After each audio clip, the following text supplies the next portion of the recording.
thank you, everyone. If you're hearing us, we'll be starting shortly. And thank you. It's the first time we've put this together. We did do a great dry run yesterday, so we know that it'll be a wonderful program. And we're just waiting for our speakers to arrive.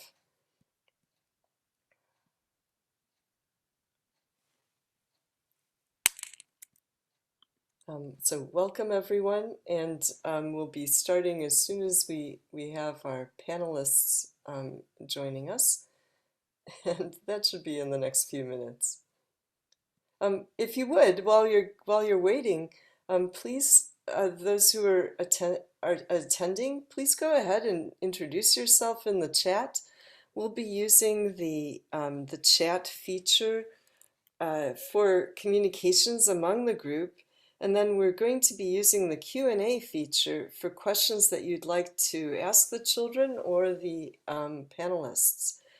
So glad to, hi Harvey, glad you're joining us from Jerusalem. You know, thank you very much for being here. Let me make sure that Hagit has it also.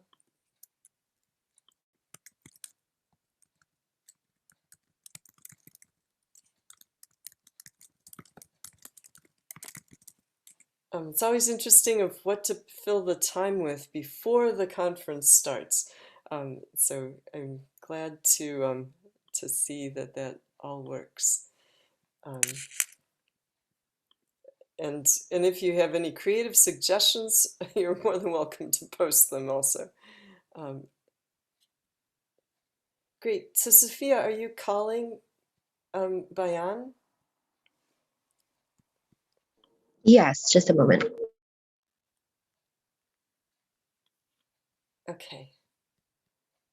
Or I will.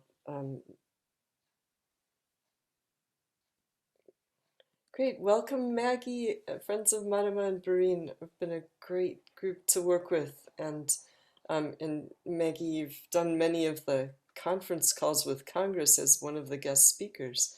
So really glad to have you joining us. And many of the people who are in the audience, really glad that you're on as well.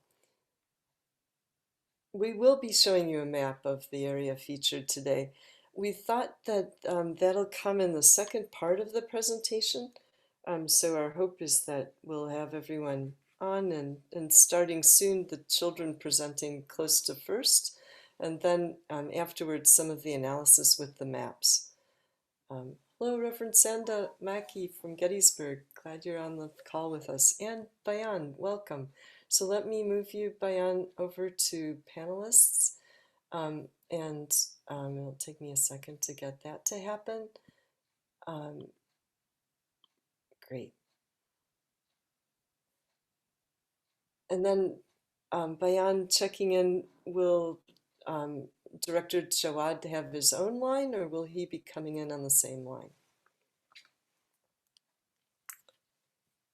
You should be able, I'm going to ask you to unmute. Great, hello.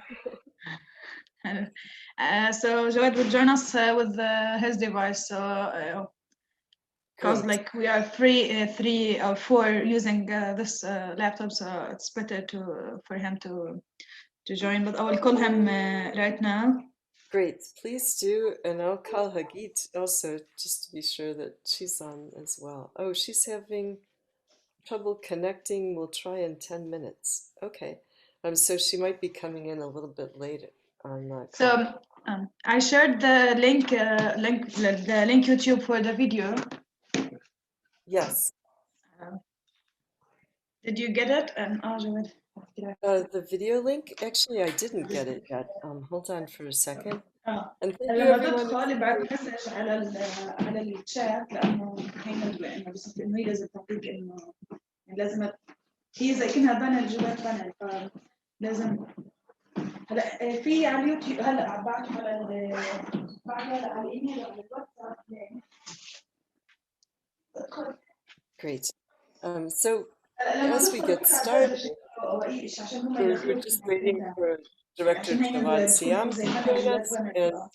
and we'll be getting started shortly. Thank you very much to everyone who's saying hello. Great to see that there are people from Michigan on the line also. George, Evalt, welcome. We're just waiting for Director Jawad Siyam to join us, and then we'll be able to get started. He will join us within a minute. يعني. Great. So using his device. Bayan, do you want to turn on your screen? You'll want to start your video on your side. Okay. So I will do. Let me. Okay. Great, please do. And I'd like to mention to everyone that we are recording this. It is our first time doing a Pinwheels for Peace activity on a Zoom call. And by way of background to all of this, perhaps Rebuilding Alliance's most surprising and effective form of advocacy has been when we brought children to speak to Congress. We've done that 3 or 4 times so far. And it was an amazing activity, a briefing that was sponsored usually somewhat secretly, although eventually they became very open. The briefings itself would be open, of course, but the sponsorship would be kind of hush-hush in the first early days. The children would be presenting their Pinwheels for Peace, and that's what that's what we've proposed for this day and activity. That you should hear what it is they care about most, and not only should we hear as people who are constituents, but also all the way up to our elected officials. That's our hope. That we really want to make sure that elected officials are both sponsoring, paying attention, hearing from the children. So why was it effective? I want to say that when we brought the children from Susia and from Umm to Congress, Senator Feinstein met with them personally and hugged them and promised to keep their villages standing. She would then write 6 letters, 4 of which are published openly, to Prime Minister Netanyahu in an exchange. And so far it's working. Of course, as you know, none of this is permanent. It all depends really on us, constituents, to take action and to follow it with care. So that's why we're arranging for this briefing today. And I think Bayan, who's there at the Madaa Center, Bayan, do you want to open the video, and should we get started? And then when Jawad is available, he can introduce himself as he arrives. What do you prefer?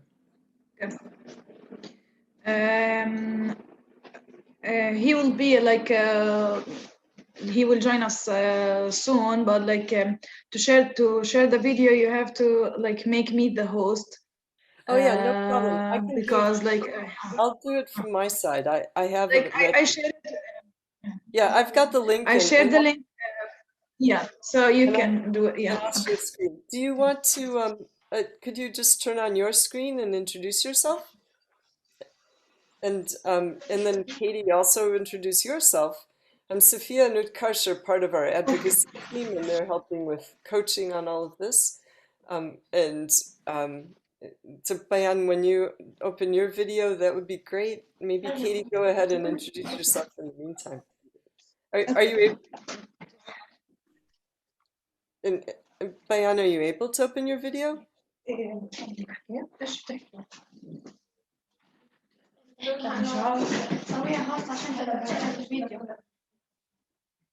should be the button in the left corner. Yes, I'm aware of that. Okay. Okay, just 1 minute, please. Yeah. Bayan had to get a call from Jawad, so I'm trying to take over how. Okay, well, turn on your video. Can you hit that button in the corner? In a minute. You can't start your video because the host has stopped it. That's what I have this notification. Uh-oh, that's strange. Okay, so let me make you a co-host as requested. That will help. Okay. Sorry about that. It's all right. We just upgraded to the webinar feature, so thank you everyone for your patience. We have 32 people on the line with us today so far, and really great to have this opportunity. So لازم تفتح الأوبشن we'll give you the video option. So the attendees won't have video, but the panelists have video, is where things stand with this at this particular time. And how's it going on the center for Bayan's line? Are you able to turn on the video now? Great. Hey, there you are. Thank you. Welcome. Me and the girls. Oh, very good. Hello, everyone. Thank you for joining us. Katie, quickly introduce yourself, and then we'll do more introductions from there. Sure. Hi, everyone. My name is Katie Teague. I'm the advocacy coordinator here at Rebuilding Alliance. It's great to have you on the line today. And just want to remind you that if you have any questions, to go ahead and use the Q&A box, and we will do our best to get all the questions answered. Thanks so much for joining us. Good. Thank you. Bayan, would you like to just quickly introduce everyone, and then we can go to the video next. Hello, everyone. My name is Bayan Abbasi. I am from Silwan. We are here at Madaa Creative Center. It's a community-based organization working with children, women, and youth. So here with Liane, Ghazal, Bara'a, and Druba. She will translate for us for the children. Thank you so much. We want to show a short video of what the children at the Madaa Creative Center were doing on Monday, which was Palestine Children's Day. And I'll go ahead and share my screen. I am a child with something to say. Please listen to me. I am a child who wants to play. Why don't you let me? My dolls are waiting. My friends are praying. Small hearts are begging. Give us a chance. Give us a chance. حق اللعب، حق التعلم، حق الأمان، حق البيت الدافئ، حق الدفء. من حق الطفل أن يتعلم، من حق الطفل الأمان، من حق الطفل اللعب، من حقه العلاج. من حقي أن أسبح، من حقي أن أدرس، من حقي أتمنى أنها تروح الكورونا، من حقي أن ألعب. حقي أن أتعلم، حقي أن ألعب، حقي أن لدي أسرة جميلة، حقي يكون لدي أصدقاء. يوم الطفل الفلسطيني. حقه أن يلعب. حقه أن يلعب. من حقه أن يلعب. حقه في العلاج المناسب. من حقه يروح على المدرسة. أتمنى أنها تروح الكورونا وأعيش بأمان. 5/4 يوم الطفل الفلسطيني. يوم الطفل الفلسطيني. العام والطفل الفلسطيني بخير.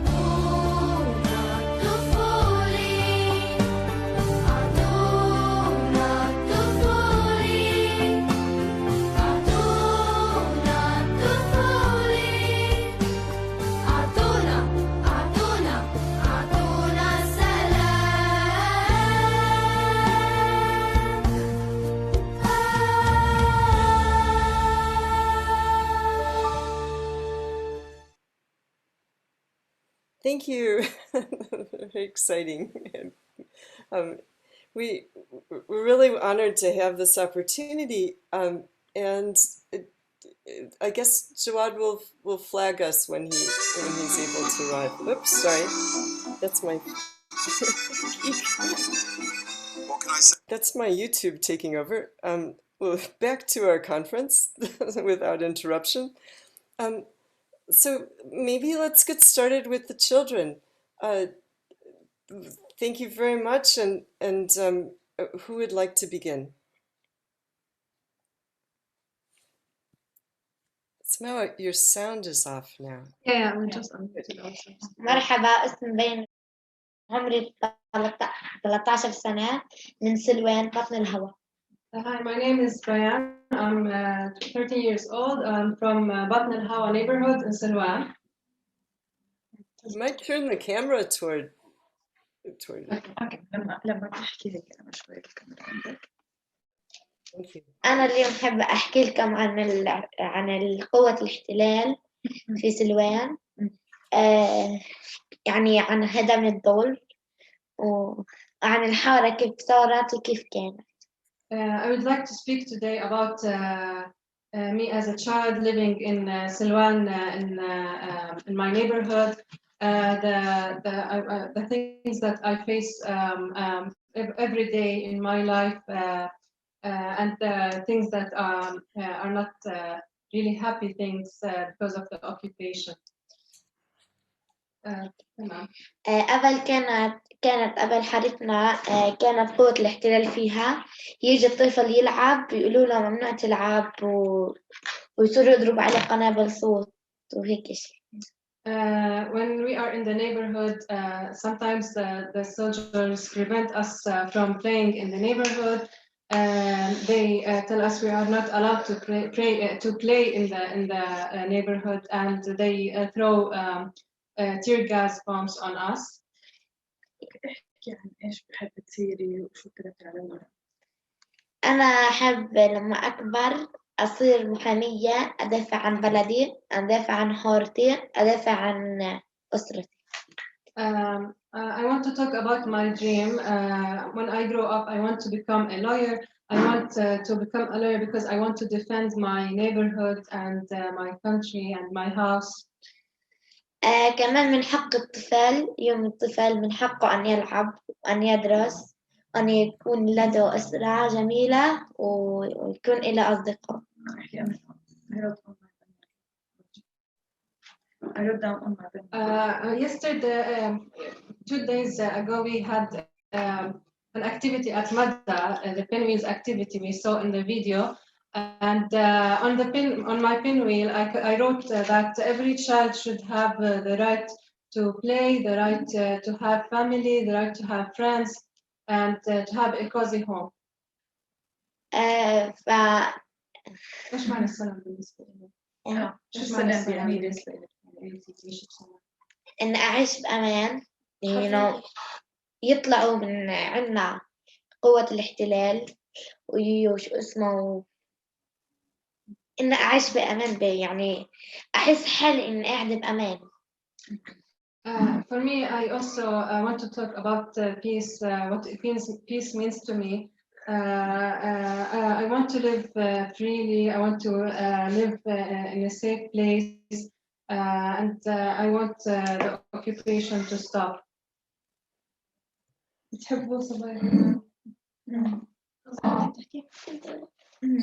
Thank you. Okay, بدلو. We appreciate it. Thank you so much.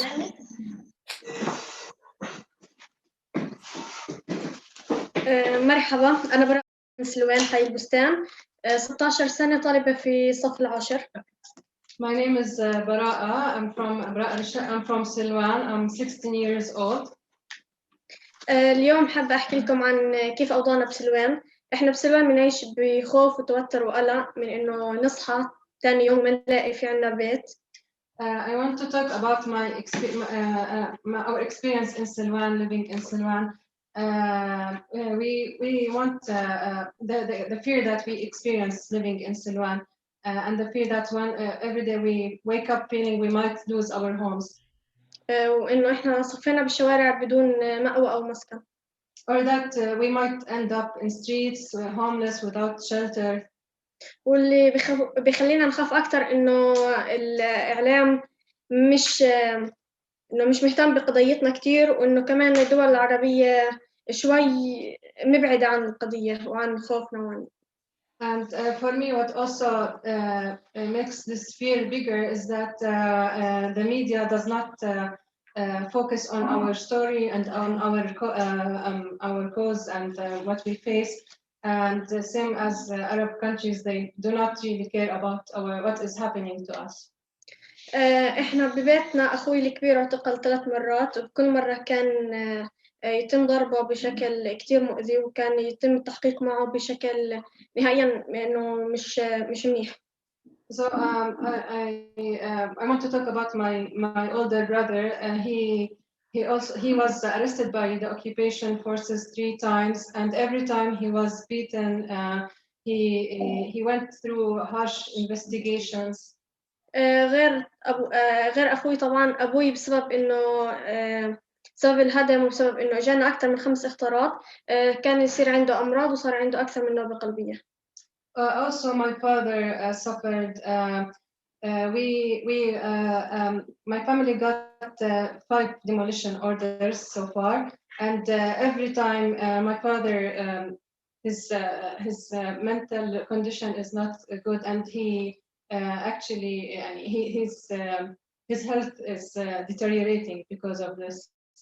وخصوصا إنه البيت اللي إحنا ساكنين فيه هو بابا اللي بناه، وكل زاوية بتشهد على تعبه فيه. Especially that our house was built by my father, and he built every stone of this house, and he put all his effort in building this house. احكي انت شو حابة تصيري وشو البيس means to you. شو السلام.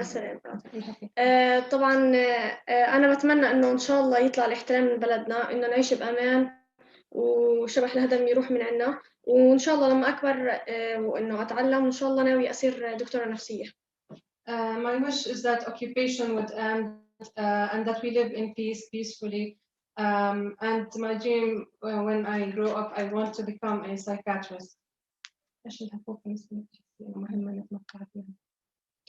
أكيد من حق أي طفل ومن حق أي حدا ساكن فلسطين إنه يعيش براحة، وحق إنه يتعلم براحة طبعا بدون خوف، بدون قلق، بدون توتر.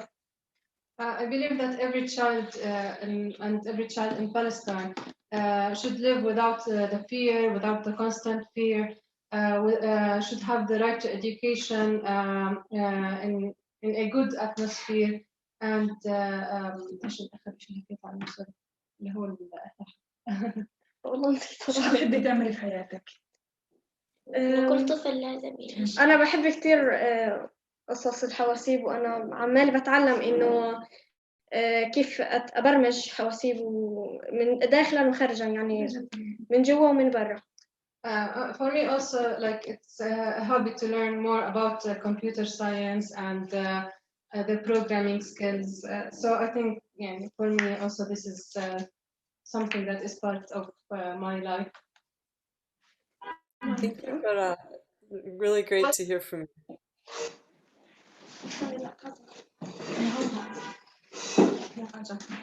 Just to interrupt, Ruba, do you mind when the girls are speaking, if you can get a little bit closer so we hear you clearly as well? Okay. Thank you. Welcome.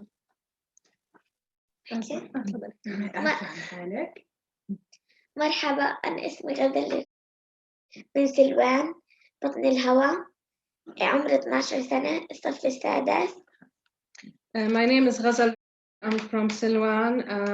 I'm 12 years old.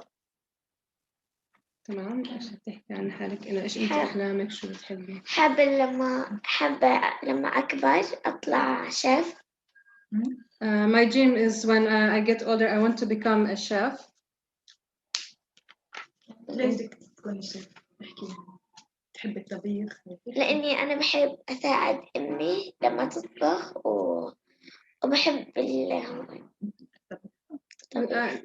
because I like to help my mom with cooking, and it's one of my hobbies. احكي لنا إيش شو كتبتي بالبينويلز اللي عملناها؟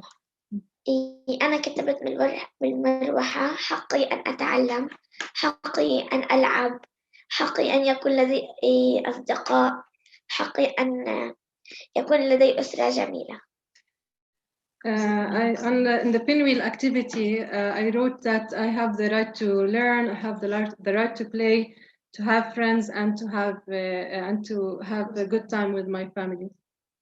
وإحنا كمان الشرطة أو الاحتلال هدوا بيتنا أكثر من مرتين. So I also experienced house demolitions like my friends. Our house was demolished 2 times. كيف هذا الشيء أثر عليكي؟ كيف كنت تحسي لما تشوفي بيتكم مهجور؟ كتير أثر علي وكتير خفت إنه أخذوا بيتنا اللي كنا ساكنين فيه وكنا قاعدين فيه وتربينا فيه والأبوي بناه يعني كمان. And every time our house was demolished, I used to feel afraid and worried, and it was not easy for me because this is our house where we grow up and where I share my time with my family, and this is also the house that my father built. أحكي عن الأمانة.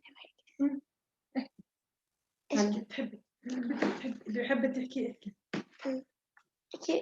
أحكي الأمانة إنه الأمانة نعيش ببيتنا بل إنه الشرطة ما يجوش مثلا كل يوم أو يومين يعملوا مشكلة ويحكوا لازم نهد بيتكم ومن هالحكي. For me, living peacefully means that I should not live in fear, and that I should not worry that our house will be destroyed anytime, and that I live with my family in our house. إنه إحنا كمان ننام بسلام ونعيش بسلام ويروحوا عنا الشرطة وهيك. And for me also to live peacefully is to stop all that the occupation ends and that we stop experiencing the violations. وأنا كتير بحب أجي على المركز لأنه بيعملوا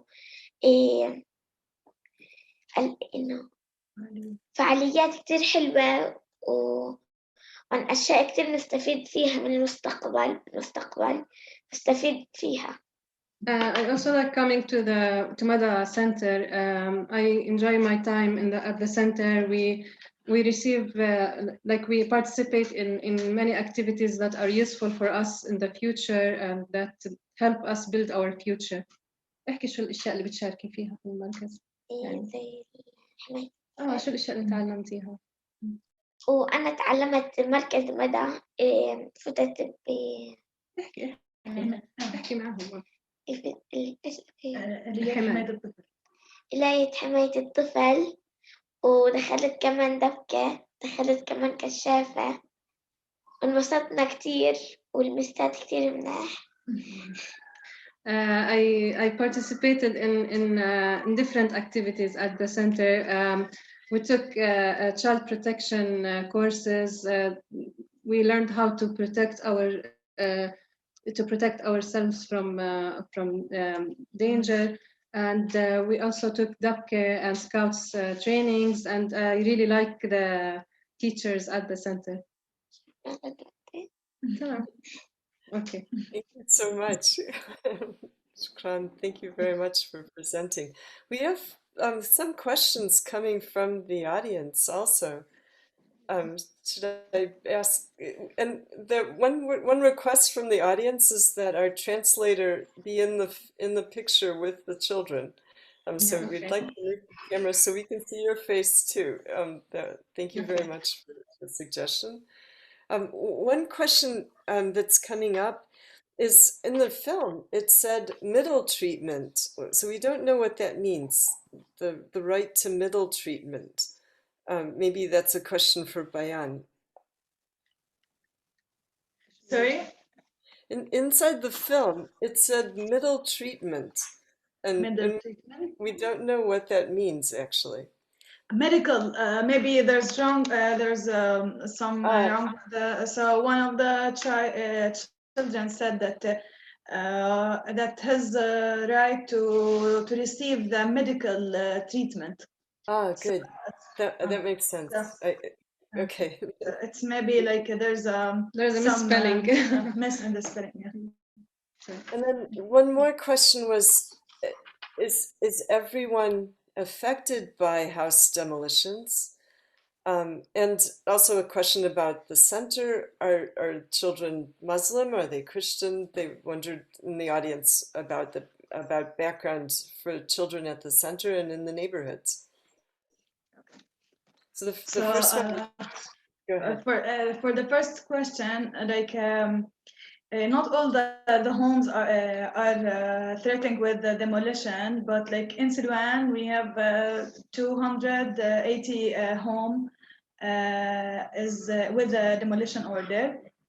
And regarding to the other question, like the center, like there's no like religious Affiliation. But like let's say most of the people Oh, good. We were going to hear from you, Director Jawad, in just 1 second, so you'll be able to answer that question probably. And he's on mute. So maybe go ahead, Bayan, if you wanted to finish that, or and did the children want to add anything to their comments? Any other questions for the children at this point?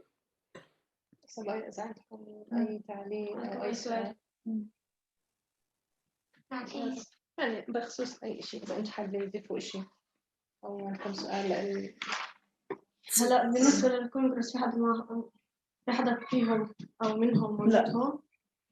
So Bara just asked if there are any Congress members with us today in the meeting. Not yet.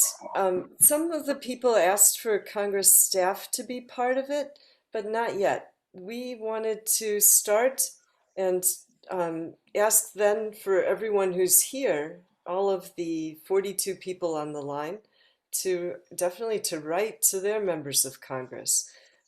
We'll be inviting them, and one has expressed interest in sponsoring the briefing in May. So inshallah, by May we'll be able to have that to happen.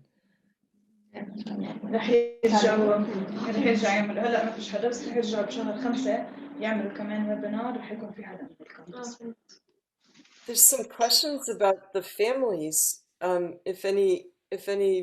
If anyone has been arrested or been in prison. I know that the children have talked about the night raids. Maybe this would be a moment. Does it ever happen that your house is raided? This is a question for the girls, right? Yeah, for the girls. Okay. تسألكم إذا عمركم صار عندكم في البيت حالة اعتقال وبالأخص حالات اعتقال خلال الليل. تفضلي. يلا مش مشكلة. أنا أخوي تعرض لاعتقال تقريبا أكثر من 5 مرات. يعني كان يعني ياخدوه والأسبوع الجاي ينزلوه بعدين يجي ياخدوه وينزلوه الأسبوع الجاي. My brother was arrested 5 times and in very short times, like consequent arrests. So they would take him for 1 week and then he would be released and then he would be arrested 1 week later. يعني كنا يعني بنيجي ننام. قديش كان أخوي عمره؟ أخوي يعني تعرض لاعتقال هو عمره 14 سنة وهلأ هو عمره 18 سنة. يعني كتير اعتقال. So my brother was first time he was arrested when he was 14 years old and now he's 18 years old. So during this time he was arrested frequently. كيف لما كانوا يعتقلوه أنا إيش كان يصير في البيت؟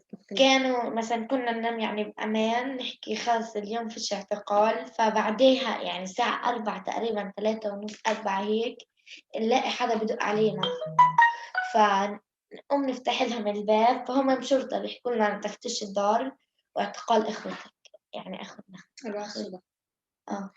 So for us the nights that when there is no arrest it's like we feel that it's a peaceful night and we feel that thankful that there is no arrest at that night. But when the arrests took place, it usually was at 4 a.m., 5 a.m., and each time they would search the house, and then the arrest will take place. غزل بدك تحكي؟ تعالي غزل.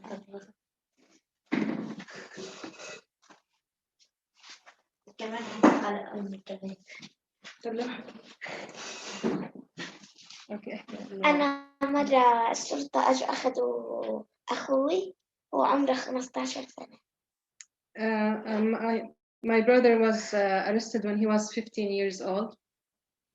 ولما أجوا أخذوه كانوا كتير إنه كيف خفنا عنيفين وكانوا يضربوه قدامنا. كانوا كتير كانوا كيف يعني عنيفين. أو كانوا كتير عنيفين معه، كانوا كتير يضربوه وهو رايح كانوا يضربوه، وما كانوش ينزلوه إلا يعني أسبوع أسبوعين 3 كان يطول، ولما يرجع كانوا يضربوا فيه. كانوا يضربوا فيه. So when the arrest took place, it was there was lots of violence and beating. They would beat him, and when he's arrested. لما كانوا ياخدوه كنا إحنا نخاف إنه إحنا كنا نفكر إنه رح ياخدوه مش رح يرجعوا لي أو ياخدوا أخوي وهيك. كانوا لما كانوا ما يجيش مثلا الصبحيات، كانوا يجوا كتير أي وقت متأخر. Okay. So the arrest also takes place in the morning, and when they came to arrest him, it was we all felt scared, and there was lots of fear. And أخوك اعتقل أكثر مرة يعني؟ كم مرة؟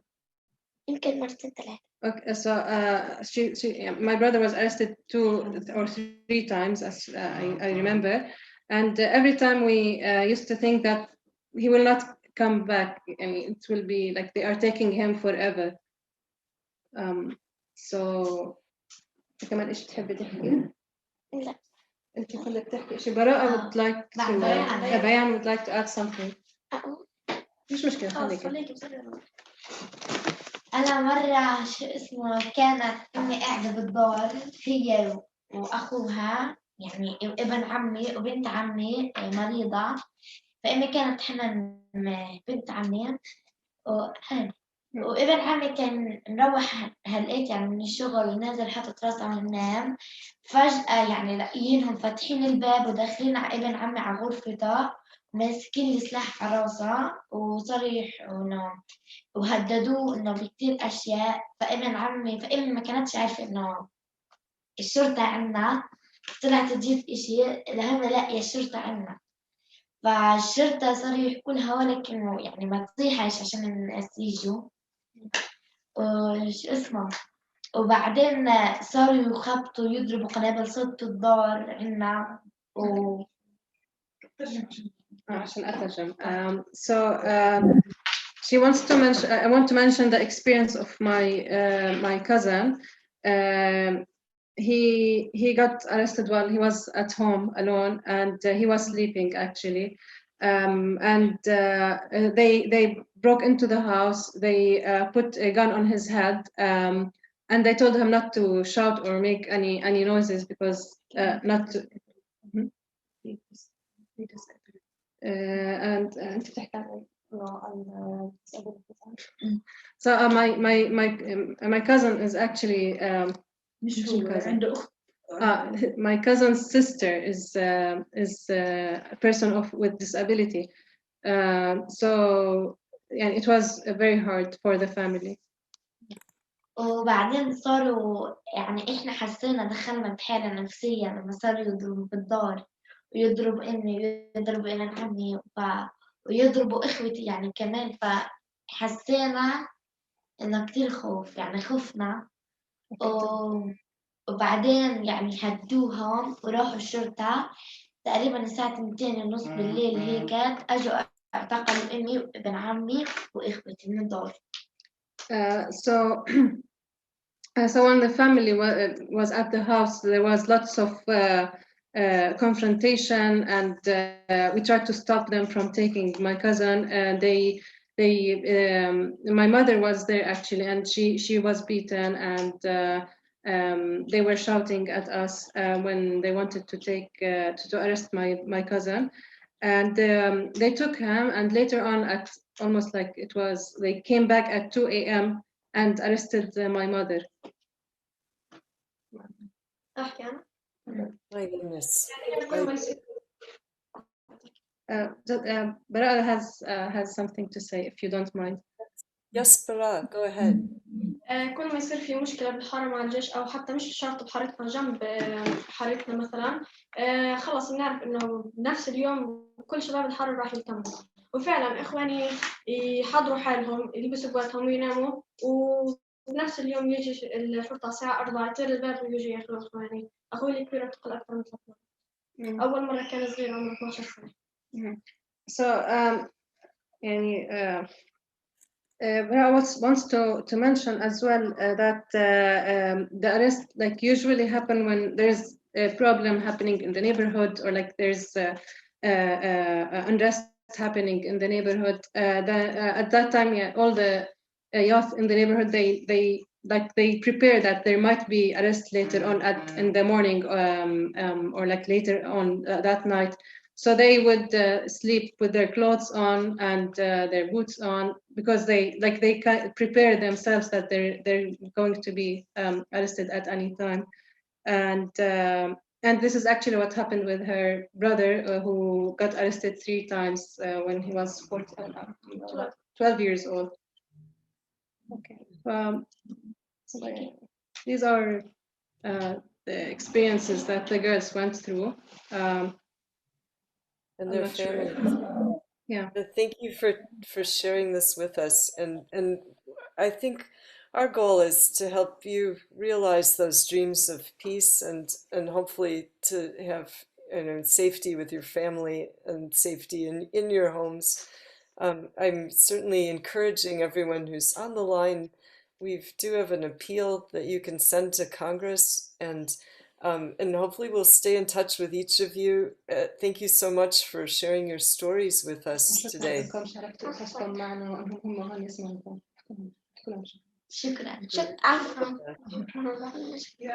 Thank you for hosting us. Thank you. We would like Director Jawad Siyam to say a few words next. Jawad, can you go ahead and put your video on, please? Great, and you should be able, you're unmuted, so hit the video button. It's in the corner to start your video. Oh wait, I might make you a co-host. That'll make it work. Sorry about that. Here you go. It should be working now. And great, thank you very much. Go ahead. Thank you. So thank you again, and I tried to be next to the children, but it was full. I didn't have a chair there, so I'm not just like maybe 20 meters far away from them. So hello to everyone. I will talk about Silwan in general, right? Yes, and about the center too. Certainly, Okay. there's lots of questions like how many children and what's the background of the neighborhood. A little bit about that is also. So Silwan is in, we call it a village, a town, a little town. It has about 55,000 inhabitants in Silwan. It's almost 18% of the East Jerusalem residents are living in this neighborhood. We lost in 1967 73,000 dunam of our land. So we are supposed to be farmers. We have a lot of land, but we lost it all in 1967 after 1967 war. So the land became smaller. We got refugees from the old city and other neighborhoods, whether from West Jerusalem or from East Jerusalem. We were like 14,000 inhabitants. We are today 55,000 living on 5,600 dunum of land. 1,000 dunum is one dunum is 1,000 square meter land. So we are considered as the residents of the state of Israel. We were until 1967 we were citizen of the city. After the occupation we became temporary residents in the city, like non-Americans, immigrants when they become green card in USA, something like kind of green card that we have it here. We can lose it also for many reasons. If we don't pay taxes in time, if we stay out of the country for several years, if we live in West Bank, so we can lose our residency. So losing the residency, losing everything, that means you cannot come back. You cannot. It's difficult to visit. So we pay taxes to the Israeli authorities, like the rest of the Israelis, all over the country, but we never get any kind of services back. Me and other activists in the village, we decided to make a kind of a community center in 2005. We started without having any place to stay. So we started in 2005 without having a place, going to schools and to different neighborhoods to make activities like summer camps and things like this, until 2007 when we rented the first place where the girls are sitting now. There we started a small project with music and art. And it's because, of course, we don't get any kind of service. We decided to give the service and the hope to our children. So from there, we started working, and today we have branches in different neighborhoods in Silwan, especially the neighborhoods with a lot of difficulties like Patn el Hawa, Ain el Loze. We have a library. We have also information center. Also, information center was established in 2009 because settlers were used to tell about the village and what they want in the media. So we decided to talk about ourselves by ourselves. So we established the Wadi Hilwa Information Center. And today we have also another branch for lawyers in Sheikh Jarrah neighborhood, representing the minors when they are arrested, to give them advice. I cannot cover everything in those minutes, but more or less, I'm trying to give the big image that the Wadi Hilwa Information Center is documenting the violation day by day. And also the Madaa Creative Center is serving today almost 3,000 people between children, women, and youth. So we make summer camps every year, summer games, like it's one of the biggest summer camp in the country. It's for free because we are a neighborhood actually that people cannot offer, summer camp costs money in the country. So we are a neighborhood that most people cannot offer that, cannot send their children for the summertime to spend some good times, to enjoy. It's not only about education and culture, it's also about children to have some fun. We try to give a little bit back to the children of their childhood.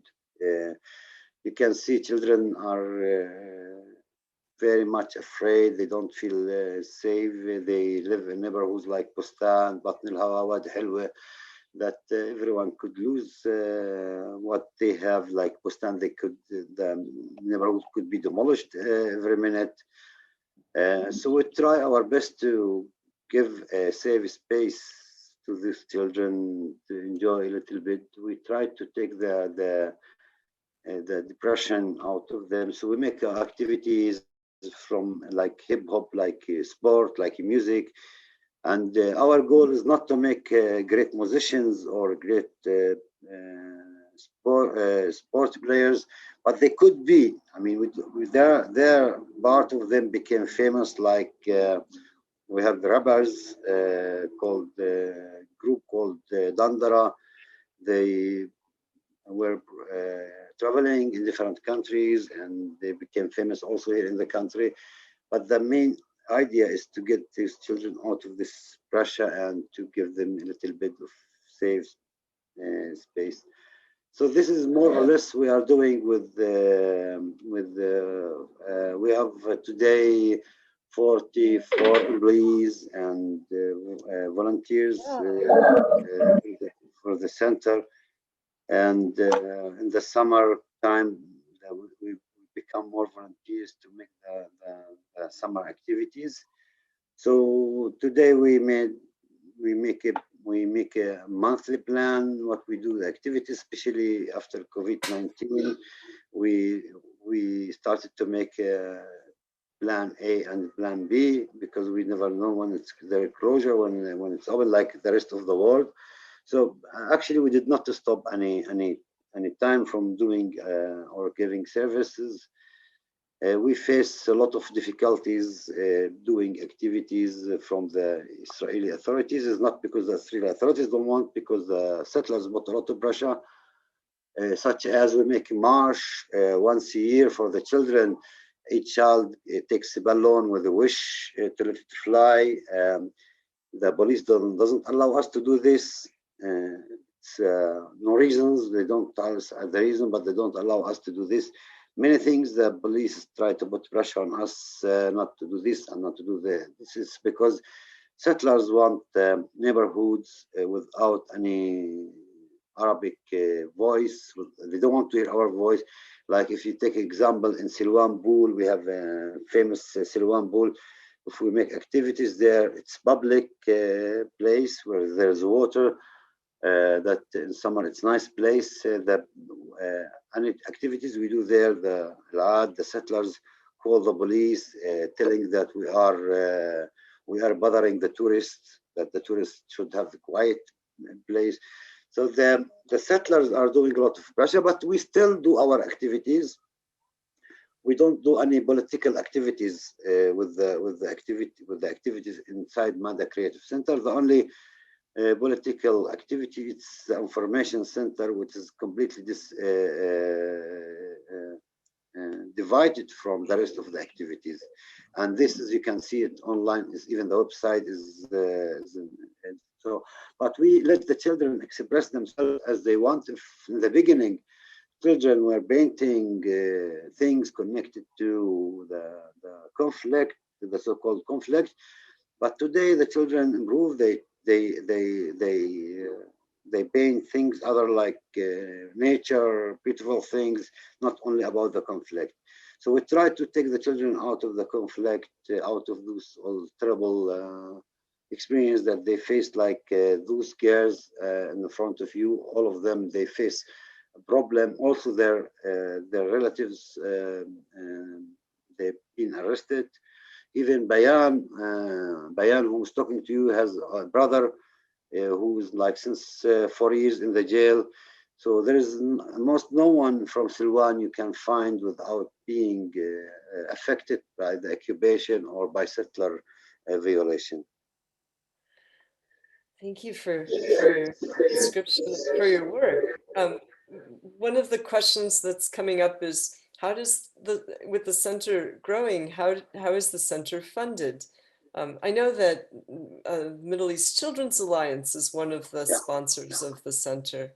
Is it all from grants like that? It's from grants, and part of it from local, also local people also do donate. But mainly, yes, grants. We have partners from all over the world. We don't accept any grants, any political grants, whether it's from Europe or from Palestinian Authority or from Israel. We don't accept such political with agenda. We are partners with UNICEF also. You know UNICEF.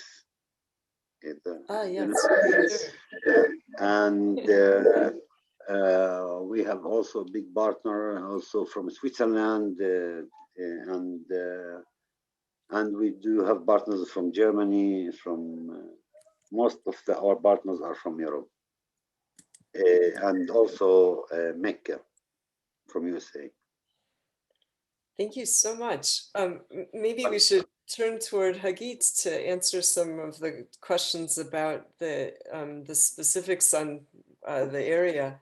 I want to introduce Hagit Ofran, who's invited to be part of this. Hagit is with Peace Now, and she's one of the co-organizers of the Settlement Watch project, widely recognized as a foremost expert on issues related to the settlement's expansion in East Jerusalem as well as the West Bank. Welcome, Hagit, and you should be able to share screen also if you'd like to show any of the maps or slides. Thank you very much. I would like to try to put some things in context in terms of what's going on in East Jerusalem and in Silwan, and what you're seeing. And really briefly, because it's very hard to tackle everything. So this is a map. I hope you can see it already. It's a map of Jerusalem. You can see here the old city marked here. All the brown areas are the Palestinian neighborhoods, and all the blues are Israeli settlements. And the red line is the annexation line that Israel in 1967 annexed 70 square kilometers to Jerusalem in order to show that Israel will control Jerusalem, and all the Palestinians living in this part of the city became residents of Israel. They are not citizens. They cannot vote for the Knesset, for the parliament, and they don't have an Israeli passport, but they have the right to live here. They pay taxes, they get services to some extent, and actually this annexation of East Jerusalem was, in fact, is still another form of occupation. And I think the people who are suffering the most of this occupation are those who live around the old city, especially in Silwan. And if we zoom in to the old city area, what Israel started to do with settler groups is to settle. Maybe you can see in this map the old city in the center, and the red dots are all settlements, houses that settlers managed to take over in many kinds of ways. And in order to make those neighborhoods that are here in brown, the Palestinian neighborhoods, to make them more Jewish. And for that, they, as I said, they take over houses in many ways, and then they are living inside the Palestinian neighborhood as settlers. And we are talking about here the Bustan, the Wadi Khilwe, just south of the old city, and Bat al Hawa. We saw, this is the most of the children that we saw are from this area. And this is how it looks like. They have a house.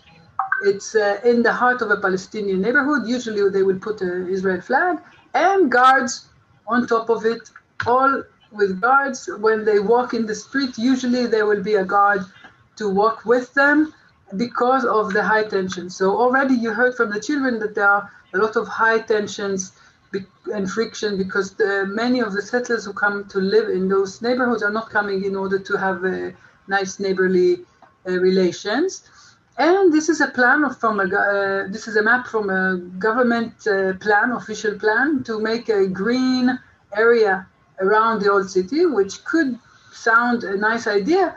However, when it comes to the people who live here, for instance, where I'm pointing south of the map, there is a neighborhood full of houses. That's the Bustan neighborhood. And for the settlers and the Israeli government, it's a problem. They want it to be green. So this is why they're putting a lot of pressure in order to demolish their houses. And this is what you're hearing about, the threats of being demolitions. In addition to the general problem of demolition of houses in East Jerusalem, where Israel never really planned for construction in East Jerusalem, so Palestinians don't have any way to get to build legally, so they build illegally, and then you hear about those demolitions. Another very important source of pressure is the archaeological sites and the tourism, which is another form of settlement.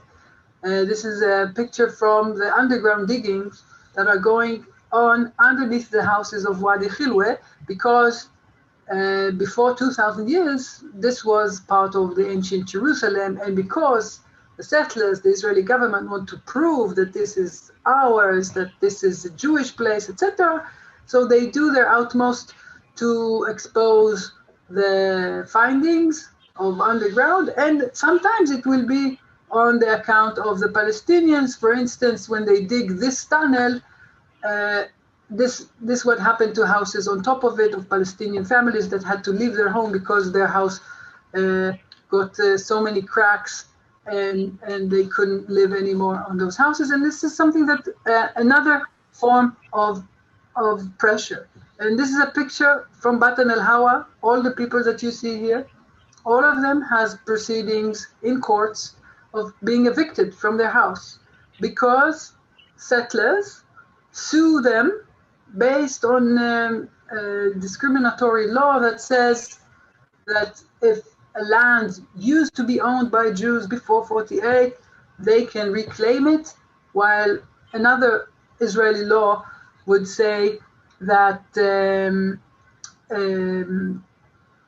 Palestinians who lost their properties in Israel before 48 cannot return to it. So it's discriminatory, and we're talking about a threat of eviction for many, many Palestinians. So once Jawad told me that every person in Silwan would need 3 lawyers, one to protect the house from being demolished, another to protect the house from the settlers who are trying to either buy it from a relative or to use this discriminatory laws, and this third lawyer will be to release the children from their arrest. And this, I think, sums up a little bit of how the occupation in Jerusalem looks like. And I think what you heard from the children today was very compelling of how it is to live in this reality where the Israeli authorities never took care of those children, and not single playground for them that the municipality would build. And all what they have is a result of people like Jawad and others who are who establish this community center, and volunteers who take their lives in their hands. But it's very, very hard because all of them are struggling to survive, to make a living. So the situation is very, very hard. And with that depressing note, I pass it to you. One of the reasons that we wanted to bring you all together to hear this today was because the Sumarine family's case was in the court on Monday. And the outcome actually opens a very important opportunity to reach out to Congress. Hagit, could you say a little bit about the Cimarine case? They're in the same neighborhood and children come to Yeah. the Madaa Center. There are one family called the Cimarine family, which is under threat of being evicted, in addition to all the dozens of families and you saw in the picture, some of them, we're talking about hundreds of people, all of them are in court to be evicted. Some of them already lost their cases and they're appealing. And what happened on Monday in the Cimarine case was that in the appeal at the Supreme Court decided to ask the government, the state, to give its opinion on the issue. Usually what the government of Israel would tell you that those issues in the evictions in Silwan, it's a matter of a civil issue between two sides, private sides that are fighting over ownership of a house. And it's as if it's not political, as if it has nothing to do with the government. And I can tell you that the government is very much involved in all this. But this was an excuse for them that it's all in the court, that they don't intervene. What happened on Monday, and also in Batan el-Hawa, a similar thing happened in the Supreme Court, that the judges asked that the state of Israel will tell the court what do you think about it? And actually, right now the government cannot say we are not involved. If they're going to tell the court in 2 months that they have now 2 months to give an answer to court, that it's okay to evict the family, then they are participating directly in the displacement of the Palestinian families from the house. So I see it as an opportunity to put pressure on the Israeli government to make sure that they will, it will be hard to believe that they will say not to evict the Palestinians because this is their policy, but at least that there will be some pressure on them to feel that they are doing something wrong, and maybe it will have an effect, because we know that eventually the pressure from outside was sometimes is the only way to stop Israel from wrongdoings. Thank you. It's really an important time because that was sort of unexpected that the court would go in that direction. And it's hopeful. Remember, Congresswoman Spear sent a letter to the Prime Minister of Israel. 26 other congressional members signed that letter. It's a good thing. Now the government of Israel actually has to weigh in, and that means there's an opportunity for you, constituents on the line, to reach out to Congress. So we did put out a short letter summary that you can send to Congress. There's a template you can use, and certainly use that link and share that link. And as we gain more information, we'll be refining the letters and asking you to send another one and another until they hold a briefing with us, until they take action on your behalf. What kind of action? We ask them to call the Israeli embassy. We ask them to call the State Department. And we are seeing some better response from the US embassy, but man, it's still a long road ahead. So it really does depend on your effort. That'll help a lot. So thank you everyone who's on the call. We do have some questions from the audience, and Katie, I think if you can raise some of the questions, please go ahead, and it can be for our panelists. Sure. So the first question comes from William Thomas. William asks, are there both Palestinian and Israeli lawyers helping Silwan Palestinian families from being evicted from their homes and or from being demolished? Yeah, pretty much so, yeah. Both the Israelis, they all have to be in the bar of Israel, so they all have to be residents of Israel, but Palestinians and Jews also, yeah. Great, thank you, Hagit. The next question, I know that the short film, My Neighborhood from Just Vision featured the El Kurd family, and the boy in the film is today an adult. Israel's demolition threat over Sheikh Jarrah and Silwan is part and parcel of Israel's attempt to consolidate its annexation. Strategically, how can we permanently protect East Jerusalem? Because Israel is not likely to meet the demands of BDS in the short term. That is an important question. Certainly giving everyone title to their house and their land, regularize the neighborhood. Regularization is what they would call zoning and planning in our terminology. It could be as simple as providing zoning rights and planning rights to neighborhoods. And then it's never so simple. Go ahead, Hagit or Jawad, would you like to, what would be the solution? How can we protect these families? I prefer that Hagit answer this question. This Hagit.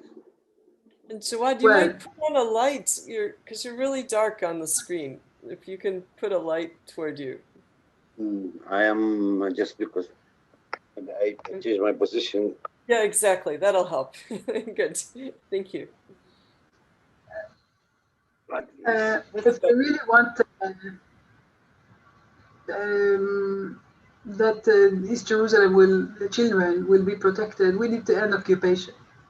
I believe the way to end occupation would be a two-state solution, and that we don't have an alternative to that. But I think it's the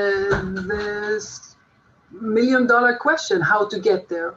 All of the people that you see in this panel are trying to end the occupation and to help the Palestinian residents to survive or to get some of the rights.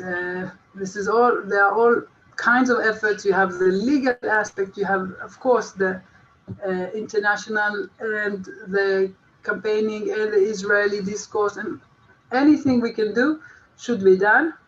But eventually, this will not end if Israel is not ending the occupation. And East Jerusalem is also occupied.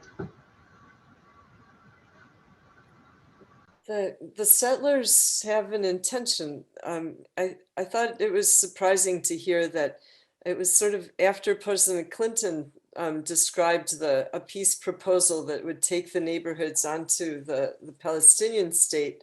That seemed to be when the settlers began to move in. So is there any way to, I guess what we're doing in court is one way to push back on these things, certainly. And then it's case by case. I wonder, Director Jawad, can you talk about what's going on with your house a little bit? Because your case is really challenging and an example of really how this proceeds and how hard it is to stop. Even about my house, Hagit knows much better than me, but I will answer. Because Hagit actually reads the things in Hebrew, and she's trying to translate everything to me. 2 days ago, or I think yesterday, Hagit got the information before I got it that settlers asked me to pay another 72,000 shekel. My family was evicted in 2019, right, Hagit? I really don't. I'm very much confused with the date. Anyway, it was evicted, and after the family was evicted, the settlers were asking. I mean, it's not only asking; it's also the Israeli judges has also decided it that I have to pay for the eviction. About 150,000 shekel for, and I had to pay for using the house and also for the lawyers. And today the new file is to pay for the use the absentee properties law, the absentee properties department. I don't know how you call it. They sold part of the house to the settlers, and they asked me to pay like 7 years for using this place. So Today I am in. We lost the house that it's belonged to the family, but settlers today trying to put pressure, and as Ala Mahajni said, it's not about money. They try to put pressure on me, and they try also to get the house where I live now. So more or less, when I see Somrin family, it's a bit different, but at the same time, the same, almost the same. I mean, whether here or Sheikh Jarrah or Somrin family, but I think it's very similar situation to Somrin family. I hope Somrin family have better chances when it goes to the political level, as Hagit said, that we hope that the politicians can make pressure like Hillary Clinton made the pressure when they want a few years ago when they wanted to demolish the Bustan neighborhood. Also, Jimmy Carter and others came to the protest stand. There were a lot of political pressure to stop the eviction. I hope for Somrin family, Sheikh Jarrah and Batn al Hawa will have better chances than me. My family and other families here, they lost their houses for different reasons. I mean, we are not talking only about demolishing the house. There are the eviction and the Bustan, for example, it's demolishing and taking the land. You know, still, I don't say it's easy, but it's still easier when you demolish the house and the land stays under your control. But in Bustan case, they want to demolish the neighborhood and they want to take the land. So my case is very difficult. I mean, maybe Hagit can say a little bit about it. Hagit, I don't. It's difficult for me to speak about myself. Hagit knows it. But it's the details are so complicated. But I think the big picture is that if one decides to fight back in court against the settlers' claim to have bought the house, to got it from wherever, you are getting into years and years of legal fight with a very, very strong party. Al-Ad Association, the settlers, have yearly budget of over 100 million shekels a year. They have lawyers who work every day about his case, and you need to find a lawyer to give him money and to try to fight back, to try to prove this, to prove him wrong, and it never ends. I mean, Jawad, the cases of Jawad started in 1996, and until now, even after they managed to take half of their house, they sue him. Yesterday, he got a new lawsuit for another 70,000 shekels that they want from him, and now he owes them more than 500,000 shekels because they manage, because they win in court. And actually, this pressure is in order to make his life miserable and to make him pay all of the money that he doesn't have, and also to make him quit, to make him busy in the court instead of busy in helping the community, in developing, helping the other people in Silwan, etc. He as a community leader is specifically targeted, but such things happen to many others who find themselves trying to fight back. And the settlers will always tell you, if instead of fighting and losing all the money you don't have, we can give you money and take your house. And this is how they buy the houses from the Palestinians, because Palestinians are so weak in this situation. So some of them would agree eventually. Thank you for sharing that. I thought that was an important part of this, and thank you, Director Jawad, for doing the work with the center and holding steady despite all of this. What a challenge! Just how to bring it to a positive solution is really challenging. If anyone on the line does want to volunteer or be involved with more direct advocacy, maybe Katie could say a word about the special group that meets, the early action group that in the Contact Congress side of things.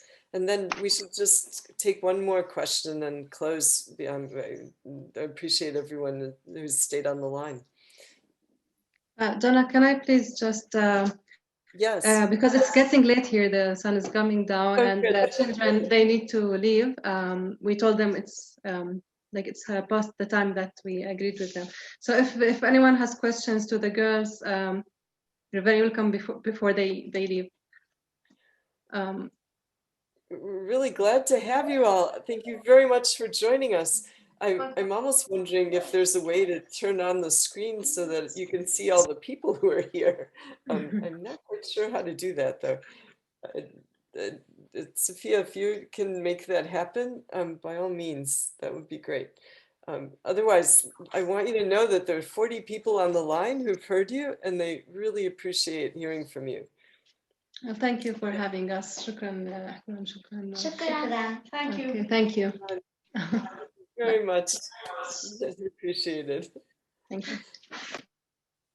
We're hearing so thank you, and sorry for what you're experiencing, and thank you very much for your translation with everyone. Much appreciated. You're welcome. So for just a word, Katie, go ahead and mention about the special group that meets in early action of to Congress.